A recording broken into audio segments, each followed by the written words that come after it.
let's start to do a show. You know. Must we? Well, we don't have to.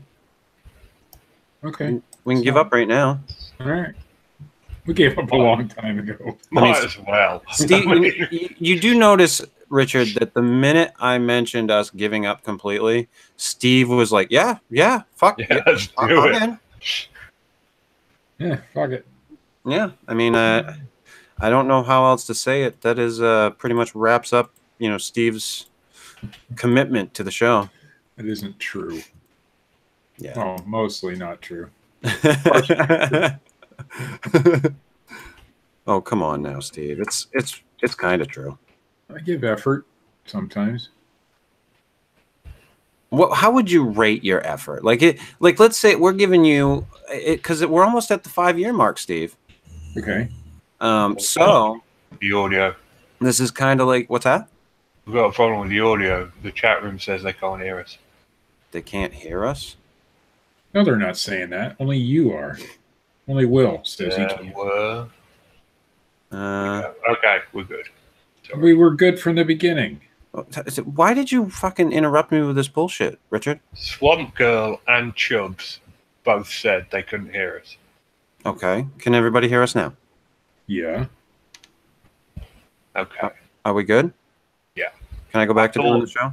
Well, I thought if there was a problem with the audio, you'd want to know. There is no problem. There's never been a problem with the audio. There are 3 people in the chat room said they couldn't hear us. 3, yeah, whatever. Oh, those are our valued fans, Steve. Can I go back to what we were talking about? Yeah, sorry. Go ahead. Okay, so we've almost been doing this show for 5 years now, Steve. 5 years. In less than a month, it will be the 5-year anniversary of the show. So let's keep track of that sort of shit. Let's just call this your 5-year review. And I'm sliding the fucking piece of paper across the table to you, Steve. You know how they do that when you work someplace and they say, rate yourself. What color is it? Is it pink? No, it's not pink. It's a pink slip. How would you rate yourself on a scale of 1 to 10 as the co-host / newsman, investigative journalist of the Fortean Slip? On a scale of 1 to 10? On a scale of 1 to 10, Steve. Fucking 10, man. Seriously? It's a backward scale, right? 10 is the worst. No. No? No. No, seriously. How would you rate yourself, Steve? Yeah, better than a 1, I guess. Better than a 1? Yeah. Well, how much better than a 1? 1.2. Barely. No, I do all right. Yeah, no, you've been a great co-host. That's right. You actually have. Hey, dude, as long as we've been doing this shit at this point, you show up, you do the shit. I don't give a fuck. Showing up's half the battle. I really don't care. I mean, I give you shit for everything, but ultimately, I really don't give a fuck. I gotta give a shout out. I don't usually do this, but John is in the chat tonight. Nevermore Antiques. What's up, John? John from Nevermore Antiques. That's right. He's a prepper, good evening. by the way. A prepper? Doomsday prepper? I'm glad you brought that up. I'm glad because I wanted to rant about this. I'm in those Doomsday prepper groups, right? And you're in John's group. We got the most normal Doomsday preppers possible for our interview because the rest of them are batshit crazy. Okay, and we just unluckily picked the 2 ones that were making sort of sense. Just disappoints me. Yeah. Well, what do you want? What do you want for nothing? Maybe someday we'll have John on the show. He's pretty normal though. We don't want normal people. We want batshit crazy people. Yeah. Well, maybe he'll hook us up with somebody. We need batshit crazy, Steve. Yeah. That works for the show. Yeah. Well, we're on it. In case you didn't know. We're halfway there just with us. Yeah. Exactly, right? So should we actually introduce the show this week? Yeah, why not? Go ahead. This is the Fortean Slip, episode 35, Urban legends know best. Welcome. Richard, you got anything to say about that one? Is that okay? This show title is better than the others. Okay. Really? I can't even with you sometimes, so just whatever. Let's get on with it. Oh. So you kind of gave up the fight? Is that what you're saying? I've given up, and I've just accepted my fate of having to listen to this crap. Richard, am I allowed to say that I'm sorry that your British football team lost? It's too soon. I'm sorry. Your football team lost? I'm sorry, Richard. You mean soccer, right? It was so annoying because he had an open goal. We should have won that easily. None of us care.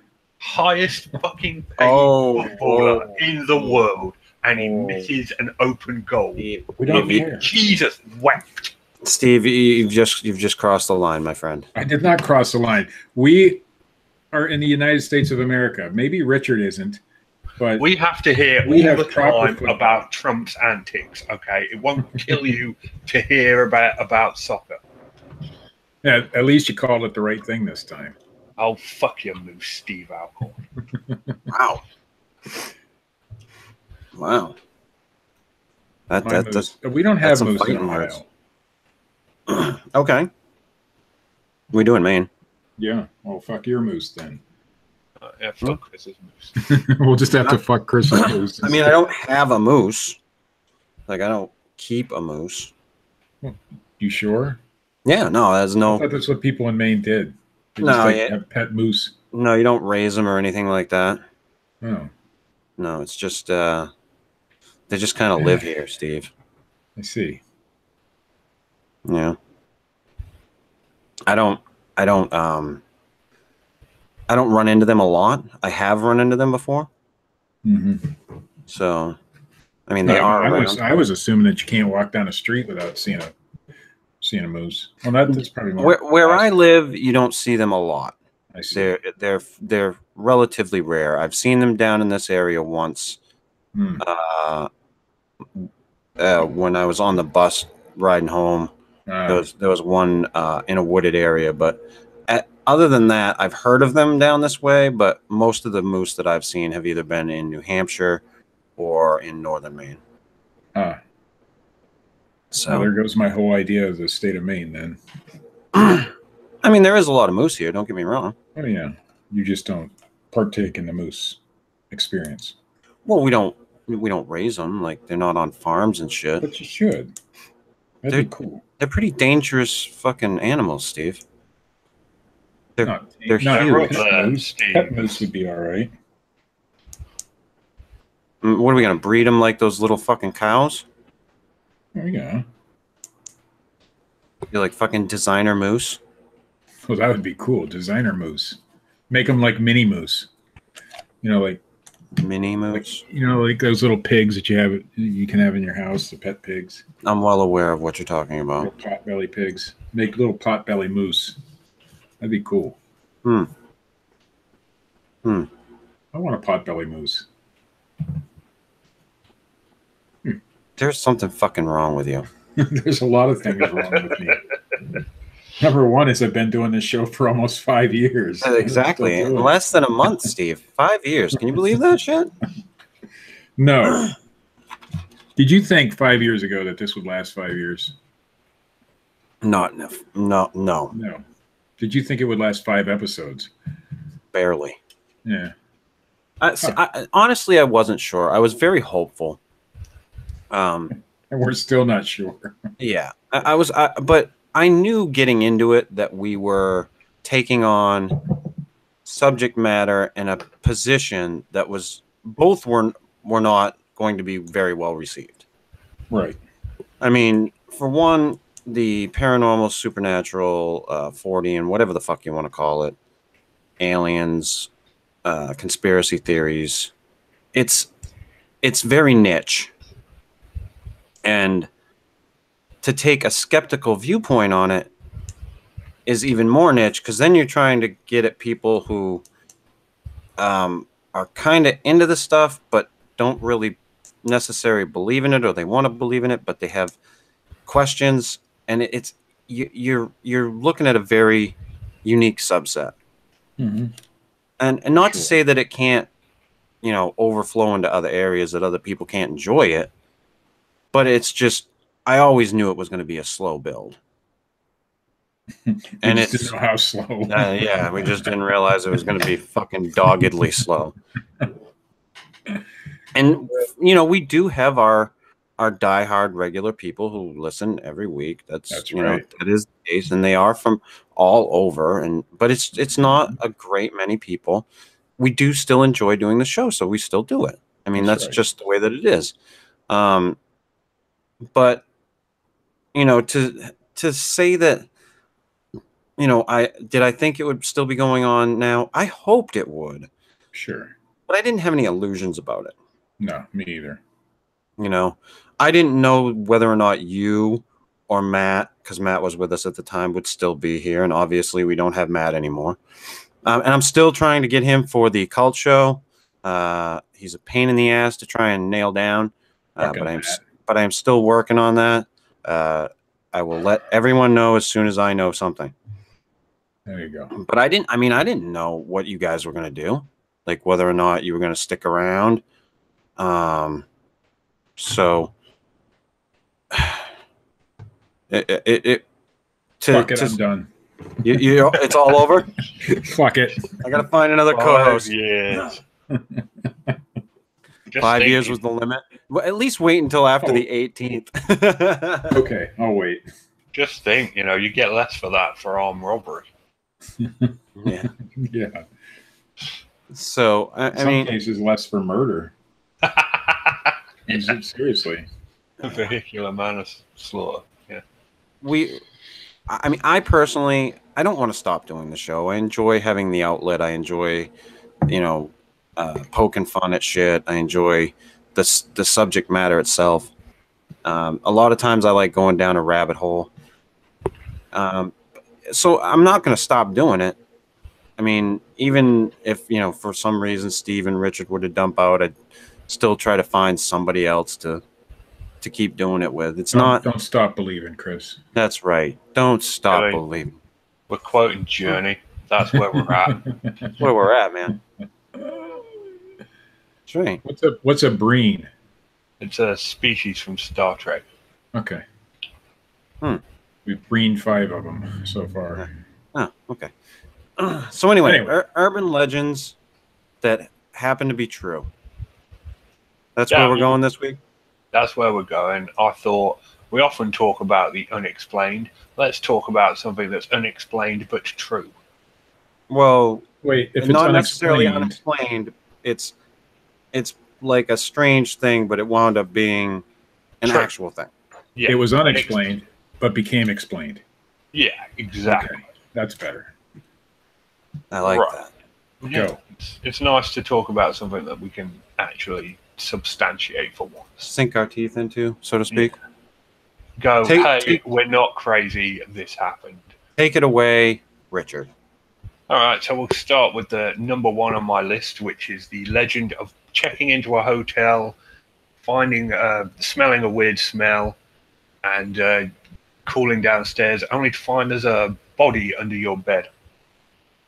That happens all the time. Yeah, it happened in the movie. What kind of hotels are you checking into? What the fuck? In a movie, in real life. It's actually happened in Las Vegas. It makes sense if you think about it. The closet and under the bed are the 2 most popular places to hide just about anything. So it's not surprising, you know, that a hell of a lot of corpses end up there as well. I wouldn't do that, though. I mean, that's just lazy. What about housekeeping? Oh, they're not the best. The bed? They're not. These are some pretty rundown, seedy hotels, Steve. I mean, this is number 1 on your list. This is number 1. It's in ascending order. You know, 6 being the best. Okay. 1 being the worst. This is one of the lamer ones. Yeah, it's pretty lame. Oh, dead body next. Right. I am trying to. No, we'll move on. We'll move on. Wait a minute. Is there like a case that we're pointing to where this like actually happened, or we're just saying that it does happen? It does happen. I've got multiples in Las Vegas, Kansas City, and Atlantic City, New Jersey, Minnesota, Florida, and California have all reported this. So it does happen quite a bit. Okay. But now they check for bodies when someone checks out. Well, I hope so. Oh, God. Dead man's check. It's literally called dead man's check. Yeah, well, that kind of makes sense. You What don't want a bad reputation as a hotel by being the place where people stash bodies. Right. And when I worked in a pub, we used to do dead man checks on the toilets at the end of every night. That's probably a good idea. Yeah, there was always someone. How many did you find? Never found a dead person. Any of live ones. Passed out. Passed out, yeah. In their own shit? No, one was covered head to toe in his own vomit. Oh, yes, that's awesome. You should have took photos and posted them to Facebook. Why would I do that? I don't know. It would go viralish. Viralish. Yeah. Probably would go viral. Viralish. What is that? It's almost viral. It's a word that Steve just made up on the fly. That's what that is. Almost viral. So didn't quite get the viral status. Right. All right, so we'll move on to the next one since you guys are unenamored with that one. The Funhouse Mummy. The myth is a proper carnival was discovered not to be made of the usual combination of paper mache and carny spit, but human skin and bone, an actual body. The truth is, this actually happened in 1976. A camera crew were filming an episode of The $6 Million Man. Well, that's crude. That's crude. I can dig that. And they began to set up a haunted house at the New Pike Amusement Park in Long Beach, California. As they were moving aside a hanging man prop, they accidentally knocked off its arm and discovered human bones inside. Nice. Obviously, that guy wasn't bionic. They could rebuild him. They had the technology. Jesse, he referenced stop right now. You horrid piece of shit. He also said California, which is a Beverly Hillbillies reference. So 2 TV shows and Fuck you. I'm just like swish from the 3-point line on that one. More like fucking. So where'd they get this mummy? That's what I want to know. Well, this is where the story gets stranger. The body was actually that of a criminal mastermind, Elmer McCurdy, who was killed. He was very smart. Who was killed in a shootout after robbing a train in 1911. The princely sum old Elmer got away with was $46, which was obviously a lot of money back then. That was like $50 back then. It was a night on the town. Yeah. He was embalmed by the local undertaker, and apparently the guy was so damn pleased with his work that he propped up the corpse in the funeral home as evidence of his skills. People were charged 5 cents to see the corpse, which they paid by dropping a nickel in the cadaver's mouth. Oh, nice. Jesus Christ. So and then he eventually mummified it? Yeah, he literally mummified it and hung it up in his office. And people put money in its mouth. And this wound up in a carnival. And this... that's what I hope happens to me. Wait. If you think it can't get any stranger, you are a naive fool. Okay. After several years of raking in the nickels, how exactly these coins were retrieved after being dropped into the corpse's mouth is not something we really want to think about. But I am. Of course well, if he was mummified, how did they get the money out? There was an ass flap. He put a pipe in that went straight from the mouth to the ass. I mean, why wouldn't you? Go-go gadget stomach pump. There you go. Enterprising Undertaker's scheme was ruined when McCurdy's brothers showed up to claim him. Of course, these guys weren't his brothers at all, but were wily carnival promoters. From that point on, McCurdy's mummy went on a morbid mystery tour all around America, popping up at carnivals all over the country before finally coming to rest in Long Beach. McCurdy was eventually buried in Oklahoma because McCurdy apparently had the most entertaining corpse in history They prevented anyone else from taking him on tour by dumping concrete on top of the casket. Yeah, because when no one was looking, it said, "Hello, my honey. Hello, my darling." No, you don't get to make fun of my bionic joke and then do that. Of course I do. No. It's He's on the the same host, level. Richard. He's allowed. On the same level. Oh. But he's the host. That doesn't mean shit. That means a lot. He's got the power. He can mute you. Oh. That's right. Oh, no. The awesome power of the muting. Yeah, he could have been the Minnesota Iceman. You're right. Hmm. Yeah. All right. Anyway, you got more? Yeah, I got 4 more. 4 more. So, the curiously realistic decoration. I'm pretty sure we've all heard this urban myth is what was thought to be a typically charming Halloween decoration, like depicting a lynched person hanging from a tree or something, turns out to be a genuine suicide. Well, in the town of Frederica, Delaware, a 42-year-old woman hung herself from a tree near a busy road on a Tuesday night. The body managed to hang there until the following Friday, as it was viewed by many unwitting spectators before somebody realized it wasn't a decoration and finally called the police. Huh. That's like 10 days. I mean, it would have started to smell by then. Maybe she already smelled bad and nobody noticed the difference. Well, they thought it was Yeah, a it was plastic Maryland. body. So why would they? Well, I mean, if it's Halloween, no one's going to be like, "Oh, that's a dead body in the tree." Yeah.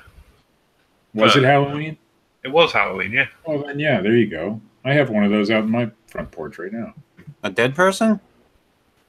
That I believe. Yeah, I'm totally in that fucking rival eBay seller that came second in a hostile takeover bid. That I totally buy. Oh, no, there's no dead people here. Not today. Just your soul. Just your soul. Your painted green soul. That's 5 years ago, I sold my soul. That's right. That you did. I got the worst deal ever. Yeah. I could see that one, though. I could see that happening. The last 2. Like 10 days. That's, there would be flies, scavengers. It would smell. Someone should have noticed. Yeah. Okay. I can't help but wonder, if the person who eventually called the police, hadn't bothered much longer, how long the body would have been there. 11 days. 11 days. Eventually, it would have fell off the rope. Shit. I mean, eventually it would have rotted enough to fall off the rope. And just saying. Well, thanks. Eventually they would have found out, Richard, but who knows how long it would have taken. I mean, look at how long people keep their Christmas trees up. Oh, mine's down the day after Christmas. Oh, no, New Year's Day. And other people fucking leave them from months afterwards.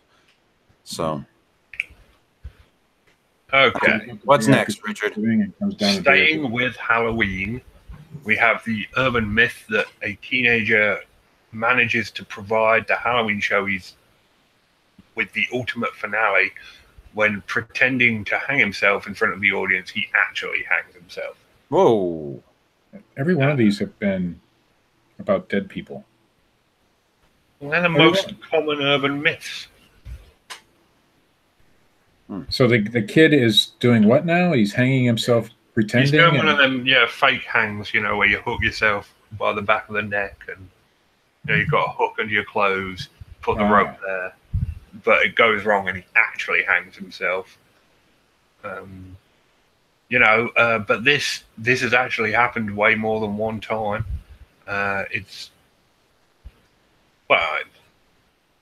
People have repeatedly tried to pull off an imitation hanging for a Halloween show, forgot to include the imitation part, and went ahead and accidentally killed themselves. Is that kind of like the Wizard of Oz deal? That's completely a myth, though. That didn't happen. I know, but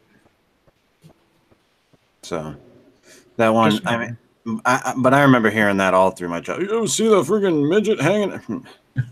You just said midget. That's not right. You can't say that. Well, the fucking little person, whatever the fuck it is. God, it's 2018, Chris. Fucking whatever, dwarf. Fucking those people. Oh, those people. Fucking who gives a shit? There goes all our little people listeners. There you go. There goes half our viewership. So I mean, hey, I'm sorry that it's what I've fucking always known. For Christ's sake, I'm not used to the new moniker.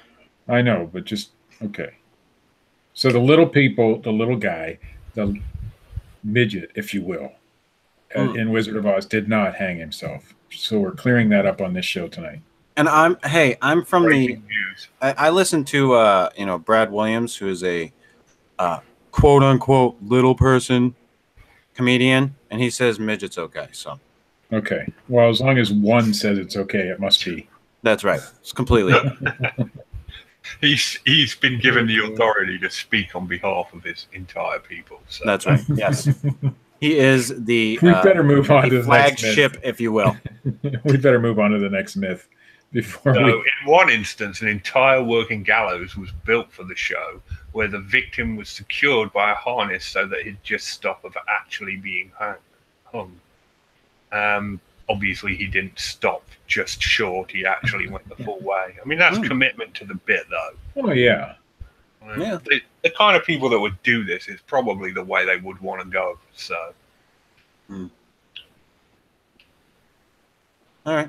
Perhaps the saddest thing about the story was how completely unnecessary the whole thing was. It's kind of tragic, Richard. Yeah.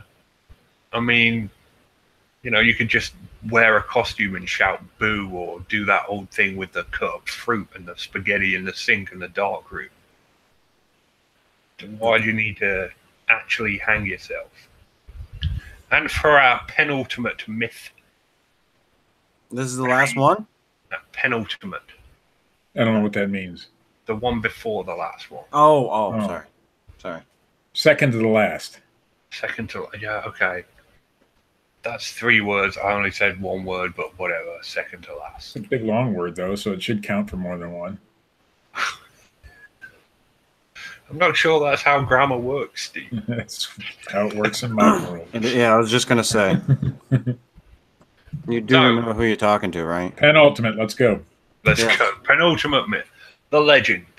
Buried alive. Some poor schmuck is committed to his or her eternal resting place, even though they aren't quite ready to take that final dirt nap.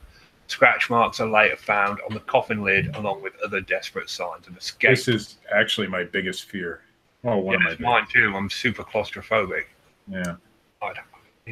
This not tell me this one's not real. This not only happened, but back in the day, it happened with alarming regularity. Isn't that pretty much why we have a wake to this day? To see if you wake up? Is that what they call it, a wake? Yeah, I'm pretty sure. Just give him some time. See if he wakes up. I could be wrong, but I think I'm correct.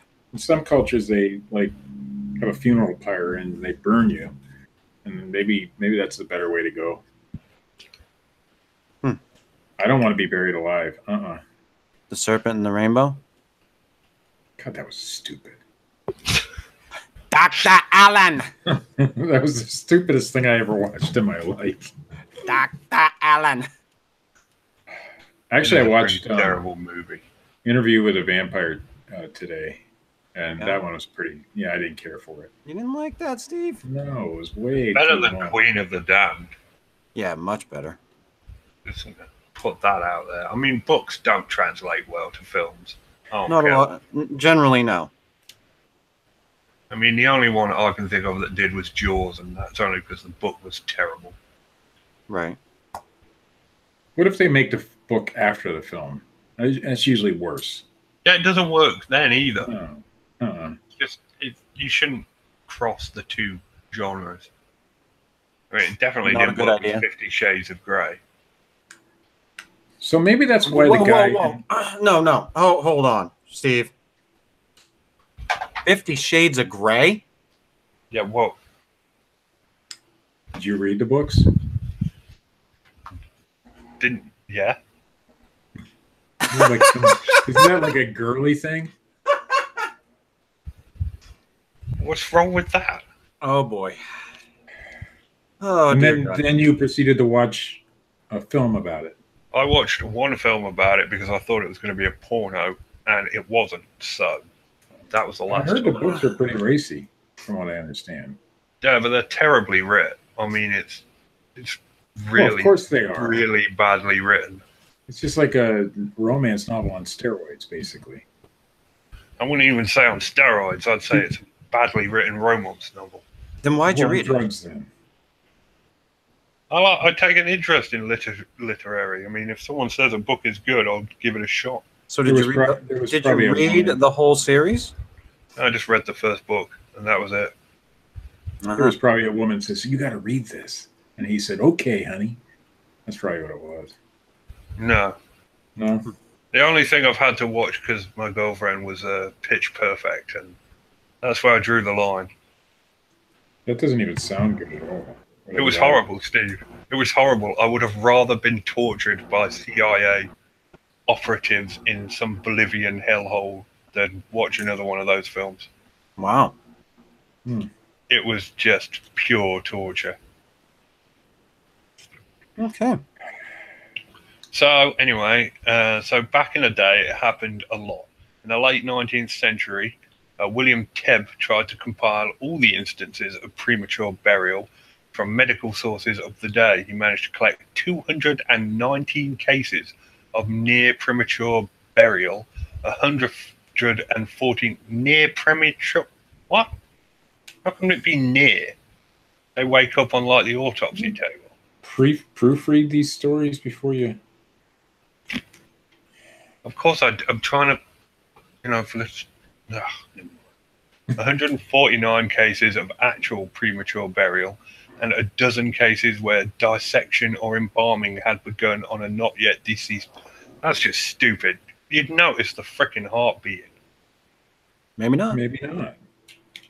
These are terrible doctors. Dr. Allen. Well, they didn't have the miracles of modern science back then. What, to know that the heart's beating?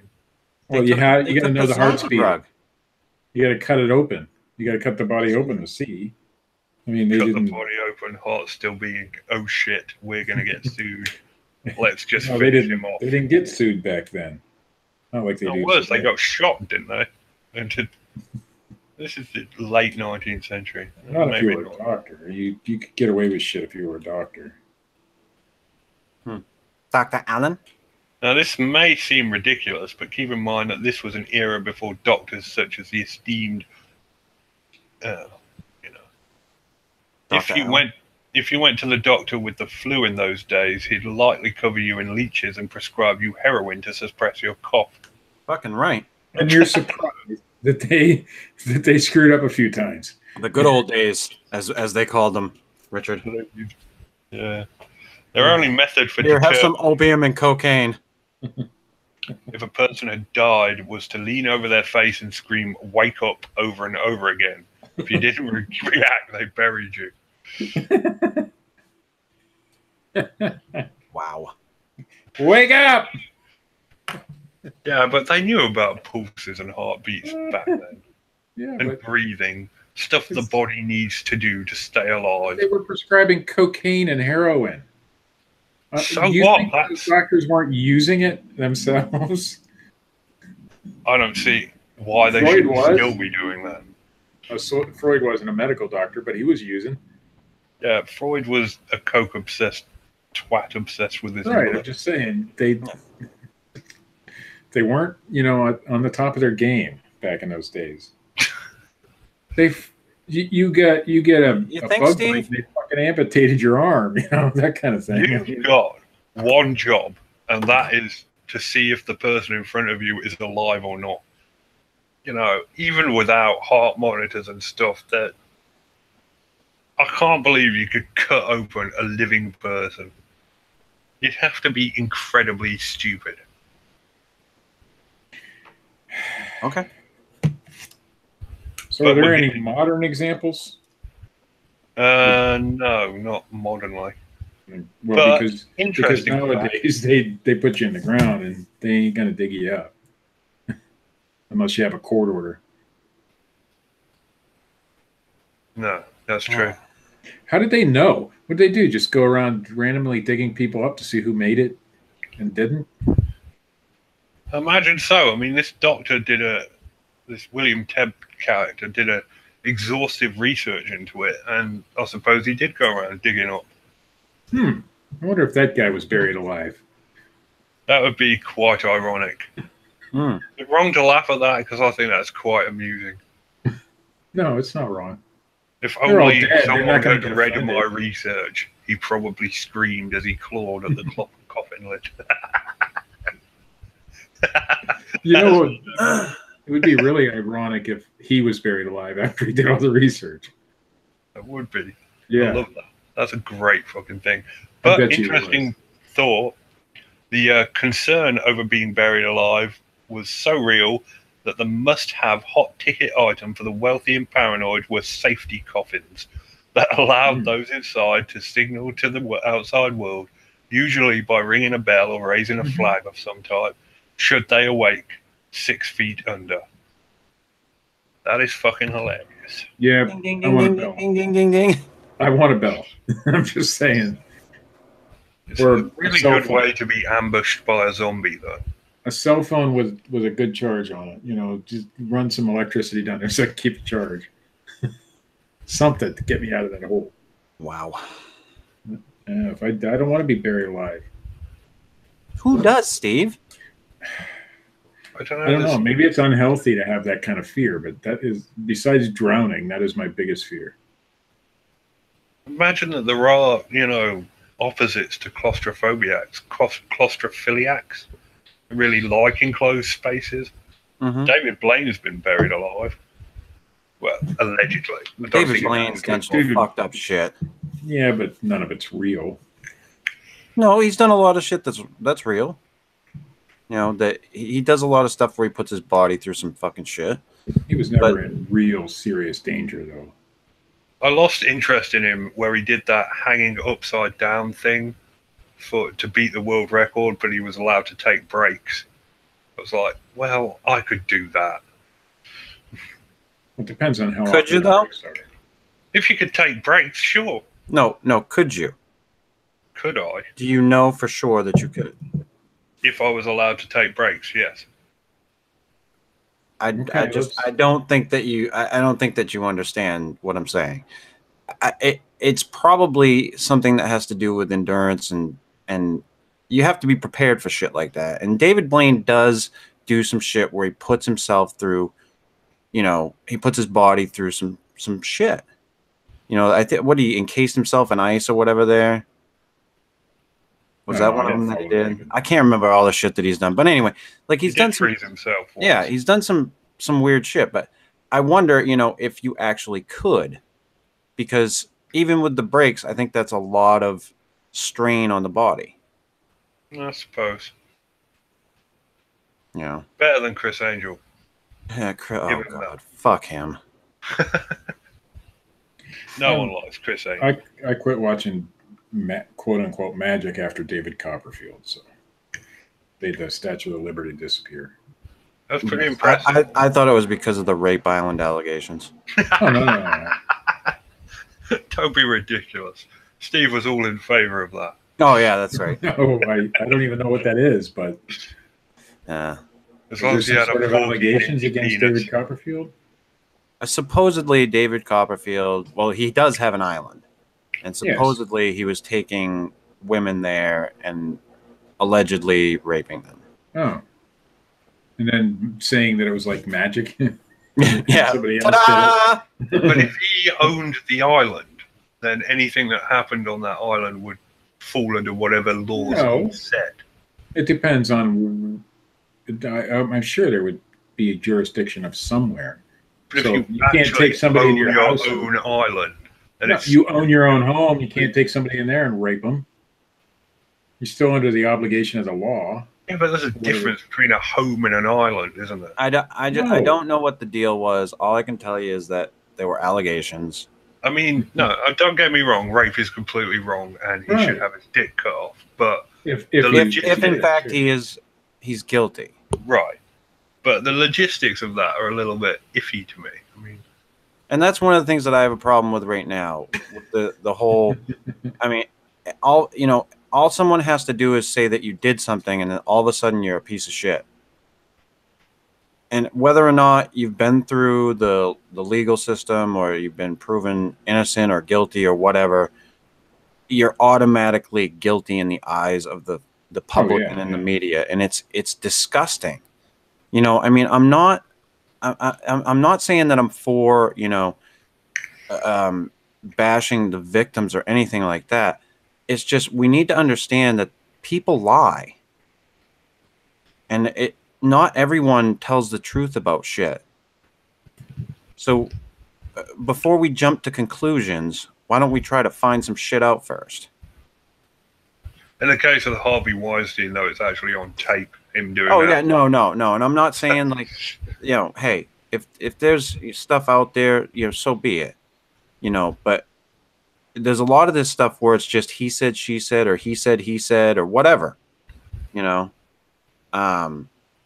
and I just think that there needs to be a little bit more due diligence before we just fucking, strip everything from somebody. Well, sensation sells. I mean, it's the mindset of the day. I mean, news outlets are no longer out to report the news; they're there to sell. They never have been. Well, there was a time. No, there never has been a time. Look up the history of yellow journalism. I mean, it's been around since the day news was invented. That's what it is. Name one unbiased news outlet ever. Every news outlet backs a political candidate, and they have ever since the beginning of time. There was a news story in a newspaper. I can't remember which president it was, but that he faced a ghost on a road and won. Fake news is nothing new. That's the one with the little girl that appears in the middle of the road, isn't it? I can't remember which one it is. I want to say it has something to do with what was the Blair Witch based on? Shit. The Facts of Life. Yeah, fuck off. Fuck off. Well, it's better than the Natalie Witch. You take the good, you take the bad, you take the found footage film, and there you've got the Blair Witch Project. Bewitched. Wouldn't that be great? Let's do a parody on the Blair Witch Project. Jesus fucking Christ! That would not be difficult. The first film parodies itself. But anyway, the ghost that's based on, the Bell Witch, supposedly, and I want to say it was Andrew Jackson, was in a coach and had to get out of the coach and face the Bell Witch. I mean, stories like this, bullshit stories, have been going on forever. And that's one of the things that I have a problem with Ancient Aliens. However much I love that fucking show, they'll sit there and say, our ancestors depicted what they saw. And it's like, maybe they were just telling a fucking bullshit story. Because people bullshit. Yeah. And that's not a new thing. Nope. Lying isn't all of a sudden this new thing that we've just discovered. People have been doing it all throughout history. And to say that the stuff that they've depicted is what they saw, they could have been just telling a fucking tall tale. I think we should do a whole show on that. On what? On tall tales that, like a lot of the times people will say, well, they, like Native Americans have Bigfoot stories. Right. Well, a lot of that was just to teach the children not to go into places they shouldn't go. Right. It was just, and like. They were teaching tools. Right. And so a lot of our stories that we know and love from generations ago are mainly teaching stories. And they don't have much basis in reality, a lot of them. Some of them do, I'm sure. I'd fucking love that. If everyone in the Bigfoot community, if the whole thing was based on stranger danger, I would absolutely love that. It pretty much is. That'd be the funniest thing ever. Yeah, well, okay, don't go in that patch of woods at night because there might be coyotes, but you don't want to tell the kids that there's coyotes because coyotes look like dogs, and so they're not going to be so scared of them. They're going to be scared of some big hairy beast man, you know, that kind of thing. Huh? How do I know that? Because you're scared of a big hairy beast man? No. How do I know that? Ryan's asking how I know that. Well, I don't know that for 100%. Maybe they did see Bigfoots all the time. I don't think so. But must you engage with him? Well, he engaged with me. So there. Yeah, Richard. Yeah, that's me told. Anyway, don't we have another story? We have one final urban myth, and I couldn't actually have a fancy name for the final one, like the ultimate one. That's it. That's it. Ultimate. Penultimate, ultimate. Mm. Ugh, Americans. Mm. Anyway, bring it on, Richard. Let's go. Ultimate 2.0. If you told me this one was real, I would have laughed at you because it's from an X-Files episode and an episode of Grey's Anatomy. Nice. It's the toxic person myth. Oh, no, that's real. Oh, wow. Why don't you take it away if you know all the details? I didn't say I know the details. I just know it's true. Is this the one that it happened in like California or something? Yeah, I think so. Basically, if you don't know the story, a person checks into ER with a mystery condition and they die pretty quickly, and then everybody in the hospital starts getting sick as well. Mm-hmm. I can't believe it was real. Apparently, you guys knew it was real, but I didn't. There's a lot of cases of that sort of thing, sure. I could only find one. I've seen it in the top fives that I used to post a lot of. It came up a lot, and I can't remember where else I've seen it, but I have heard of this one. And yeah, it is. It turns out to be something rather mundane usually, but you know, I don't think that they were able to figure out what it was. No, some of them. This one I've got is unsolved. They don't know what happened. Gloria Ramirez suffered from advanced cervical cancer. Around 8:15, an ambulance brought her to the emergency room at Riverside General.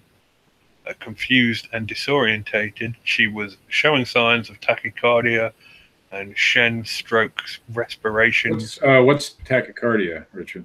Elevated heartbeat. Oh, damn it! I tried to catch you. What? Go ahead.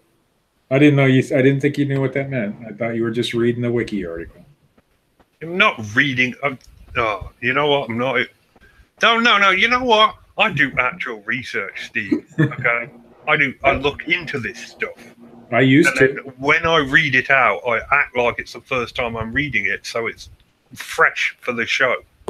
Well, that's how I do the news. When I read it out, I act like it's the first time. No, because that is the first time you're reading it. See, it's all fun and good to pick on little old Steve over here, but as soon as somebody says something to Richard, it's a big ordeal. It's funnier. And no, I will not be attending the Chautauqua Bigfoot Expo. You hurt his feelings, Steve. I may be attending the Beaver Creek State one. So. Okay, so where were we? Right, Shen strokes respiration. The medical staff first tried to sedate her. Ramirez was unresponsive to treatment. Doctors attempted to defibrillate her heart, and it was then that they noticed an oily sheen on Ramirez's skin, as well as a fruity garlic-like odor emanating from her mouth. One nurse attempted to draw blood, the result of which was a strong ammonia-like smell, which wafted out of the syringe. The medical resident noticed that there was a white-colored particles floating in her blood. Shortly thereafter, she died of apparent heart attack. 6 of the nurses around her fell ill with a mystery, many different symptoms. I mean, it wasn't just like one thing. They all presented with like fevers, colds, runny nose, headaches, stuff like that. And then before long, the entire hospital was actually shut down by the CDC. And to this day, they don't know what happened, or if they do know, I couldn't find any evidence of what happened. They're not saying. It's an X-file. It's an X-file. I actually watched that. I don't know if it was that X-file, but it was a mystery disease where the pharmaceutical company. Steve, if a woman goes into the hospital with toxic blood. Anyway, they sent this chicken leg to this ancient aliens. Funny true story, aliens were actually suspected as one of the causes. Oh, of course they were. And they were probably the cause, I'm guessing. Did she experience like abduction or anything? Well, they didn't really ask her much because she was dying. But well, yeah, but you still got to find out. I mean, you. Why are you dying, love? Grill her. Oh shit! That's awesome. But there's 6 urban myths that turned out to be true. Yeah. I think the ultimate should have been the first one. And the first one should. That was the best one. The fact that the people actually die in hotel rooms and get hidden. No. I mean, that's maybe that should have been number 3. No. I like the toxic lady as the last one. I mean, I knew about it, but that doesn't, change the fact. Toxic lady should have been second to last. It should have been the penultimate or whatever it was. Well, what should have been the last one then? The masturbation story. That Steve is an actual investigative journalist. What masturbation story? Well, the one you found it to be true. Only that would not be true. Grow hair on your hands when you masturbate too much. That's true, right? I don't know. You'd have to answer that. Wow. I fucking wow. Well, you said we're doing urban legends. You're the one that looks at guys stroking 14 I do not. So you can tell if their hands are hairy or not. That's why he's got a dead body on his porch. Oh, Gary Shaw's in the chat room. Hi, Gary. Gary Shaw. It's been a while. Yeah. He's quite mad at me. What'd you do this time, Richard? I've been responding to all of his insults with your mum. Yeah. Well, he finally broke him the other day in the coalition. He went on this massive rant against me. Oh, nice. Water on stone. I'm glad somebody's going after you, Richard. It's about time. Gary, I'd like to support you in your quest to destroy Richard. Keep up the good work. So that's it for your urban legend bullshit? That's 6 urban legends that turned out to be true.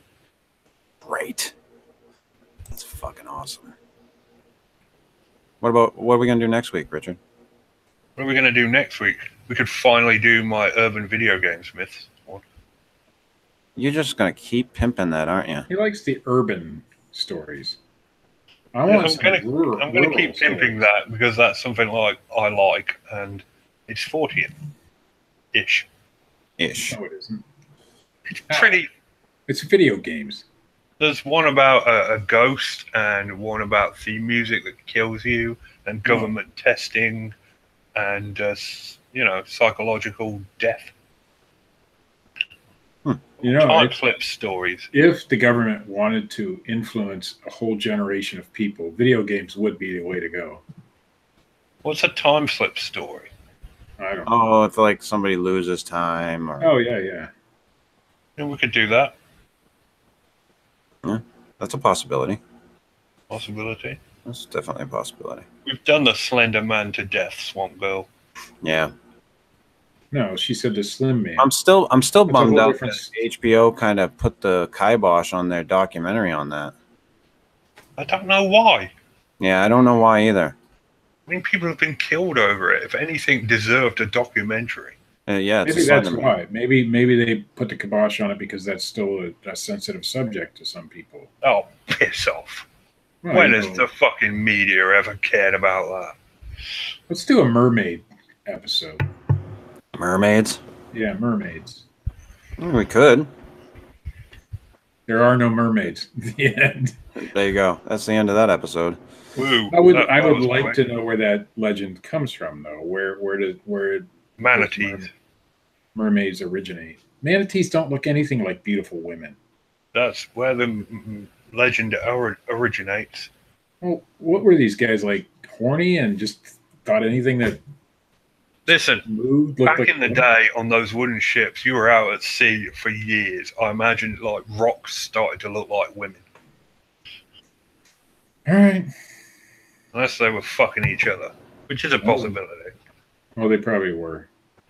We could do the real story that inspired Moby Dick. That's a good one, but it's not very 40. Yeah. Yeah. Well, we'll figure it out. But anyway, Steve? Yeah. Do you have some news this evening?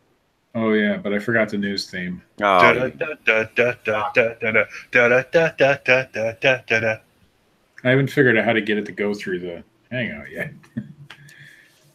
Big shock. Breaking news. Loch Ness Monster, or Nessie, not encountered by researchers. Wow. Why is this a story?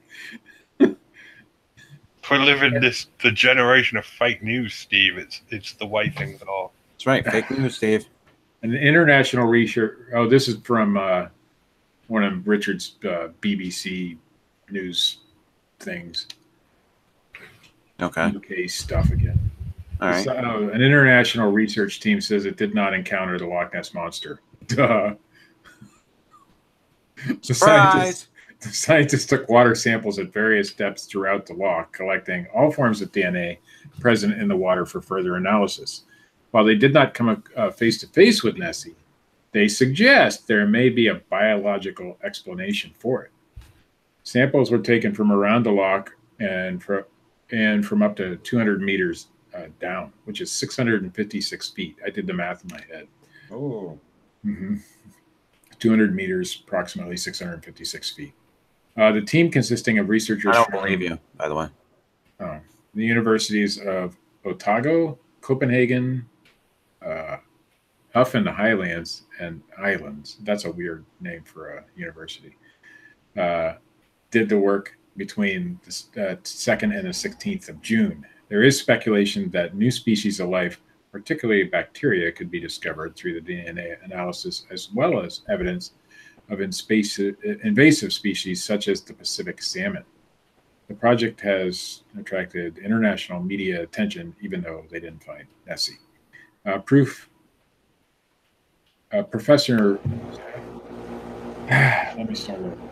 Professor Neil Gamel of New Zealand's University of in the observatory with the candlestick. Okay. Said environmental DNA is reasonably new, so still has some form of novelty. But when you link its power to documented life in a given system with the world's most famous body of water within which a monster is reputed to reside, people really take notice.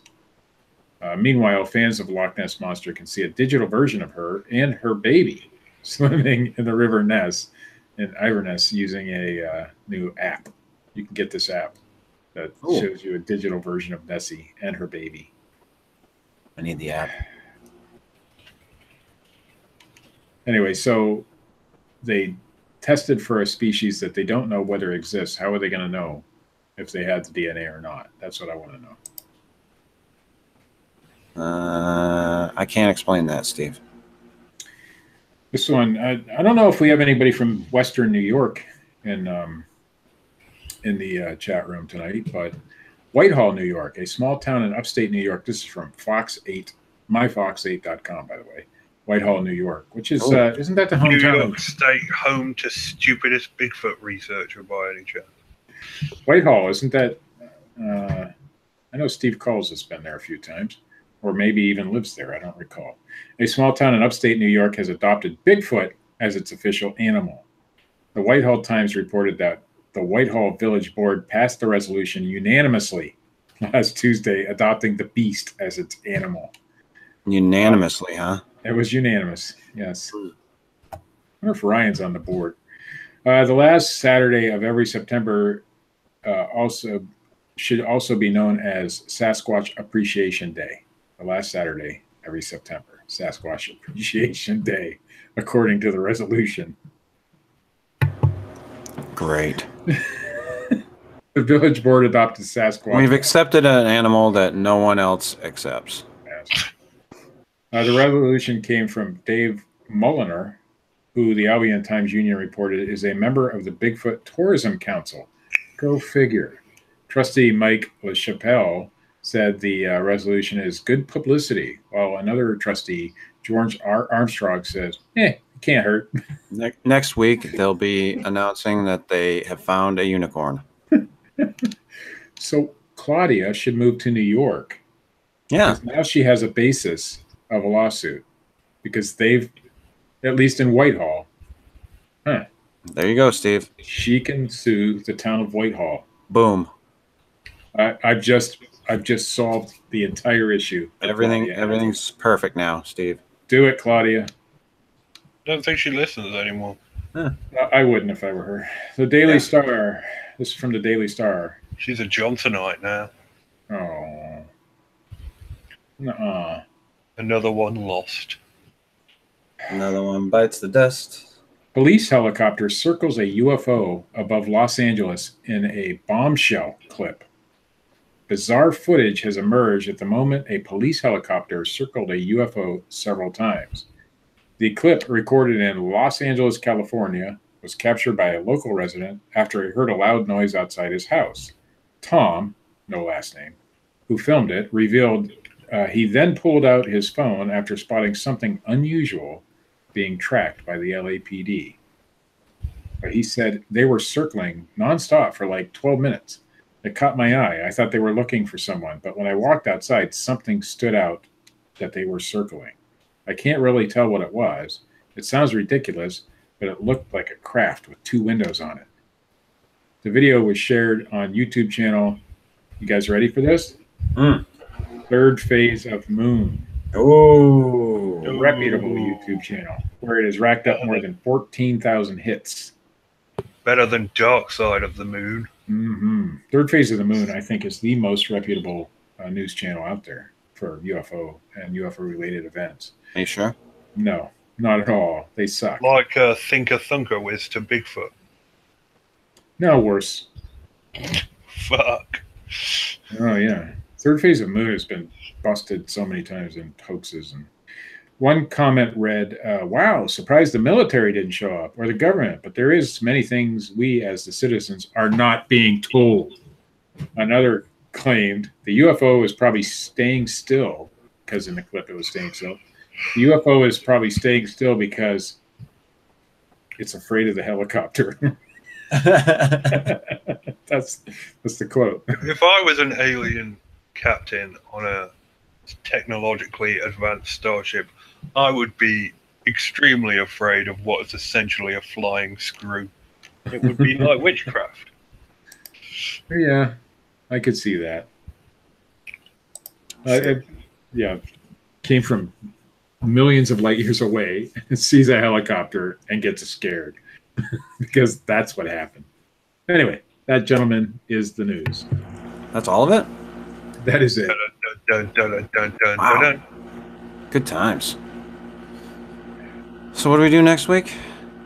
I don't know. We're either going to do time slips or urban myths about video games. All right. Oh, something I wanted to bring up. Did you happen to notice, and this kind of made me chuckle, that they're bringing back Gay Tony to the GTA Online? I did see that. For after hours. Which made me chuckle. I'm not sure who any of those people are. GTA Online? Oh, we should also mention that Robert Dodson died. Oh, yeah. Well, Bob Dobson passed away, which is kind of sad. Did we say he was sick last week? Yeah, last week we mentioned that, sure. And he died earlier this week. Oh, that's too bad. A way to end it on a fucking downer. Thanks, Richard. Jesus fucking Christ. This has been the Fortean Slip, episode 35. Urban Legends Know Best. If you like this shit, hit the little thumbs up button. If you don't, hit the little thumbs down button. Leave a comment. Subscribe. Check out Matt Knapp at youtube.com/bigfootcrossroads. As always, check out Fred Dunn or Dred Funn at youtube.com/Dred Funn and dredfun.com.